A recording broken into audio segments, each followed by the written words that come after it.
Second livre de Samuel, chapitre 21.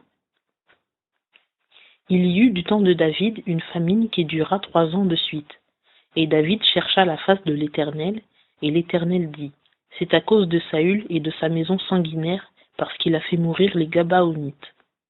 Et le roi appela les Gabaonites pour leur parler.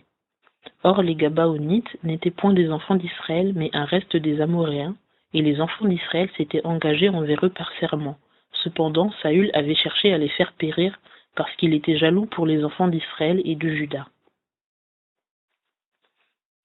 Et David dit aux Gabaonites, que ferai-je pour vous, et avec quoi ferai-je expiation, afin que vous bénissiez l'héritage de l'Éternel? Les Gabaonites lui répondirent, il ne s'agit point pour nous d'argent ou d'or, avec Saül et avec sa maison, et ce n'est point à nous de faire mourir personne en Israël. Et il dit, que demandez-vous donc que je fasse pour vous? Et ils répondirent au roi, cet homme qui nous a détruits et qui a machiné contre nous pour nous exterminer et ne point nous laisser subsister dans aucune contrée d'Israël, qu'on nous livre 7 hommes de ses fils, et nous les pendrons devant l'Éternel, sur le coteau de Saül, l'élu de l'Éternel. Et le roi dit, je les livrerai. Or le roi épargna Méphibosheth, fils de Jonathan, fils de Saül, à cause du serment qu'avaient fait entre eux devant l'Éternel David et Jonathan, fils de Saül. Mais le roi prit les 2 fils de Ritzpa, fille d'Aja, Harmonie et Méphibosheth qu'elle avait enfantés à Saül, et les 5 fils de Michal, fille de Saül, qu'elle avait enfantés à Adriel, fils de Barzillai, Méolatite. Et il les livra aux mains des Gabaonites qui les pendirent sur la montagne devant l'Éternel. Ces 7-là furent donc tués ensemble, et on les fit mourir au premier jour de la moisson, au commencement de la moisson des orges. Alors Ritzpa, fille d'Aja, prit un sac et se l'étendit sur le rocher, depuis le commencement de la moisson jusqu'à ce que l'eau du ciel tombât sur eux. Et elle ne laissait pas les oiseaux du ciel se poser sur eux le jour, ni les bêtes des champs la nuit. Et on rapporta à David ce que Ritzpa, fille d'Aja, concubine de Saül, avait fait. Et David s'en alla et prit les os de Saül et les os de Jonathan, son fils, chez les habitants de Jabès de Galad, qui les avaient enlevés de la place de Beth-Shan, où les Philistins les avaient pendus le jour qu'ils défirent Saül à Gilboa. Il emporta de là les os de Saül et les os de Jonathan, son fils, et on recueillit aussi les os de ceux qui avaient été pendus.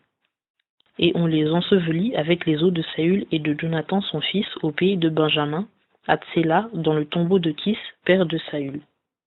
On fit tout ce que le roi avait commandé, et après cela, Dieu fut apaisé envers le pays. Or il y eut encore guerre entre les Philistins et Israël, et David descendit avec ses serviteurs, et ils combattirent contre les Philistins, et David était très fatigué.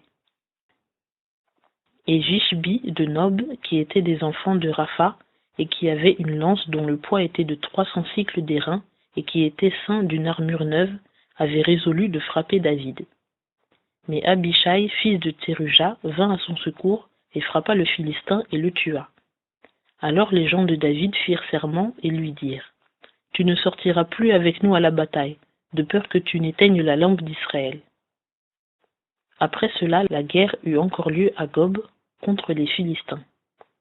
Là, Sibécaï, le Hushatite, tua Saph, qui était des enfants de Rapha. Il y eut encore à Gob une autre guerre contre les Philistins.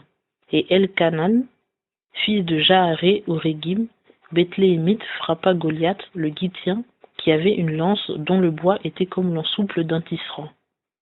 Il y eut encore à Gath une guerre, où se trouva un homme de haute taille, qui avait 6 doigts aux mains et 6 doigts aux pieds, 24 en tout, et qui était aussi de la race de Rapha. Cet homme outragea Israël, mais Jonathan, fils de Shiméa, frère de David, le tua. Ces 4-là étaient nés à Gath, de la race de Rapha, et ils périrent de la main de David et de la main de ses serviteurs.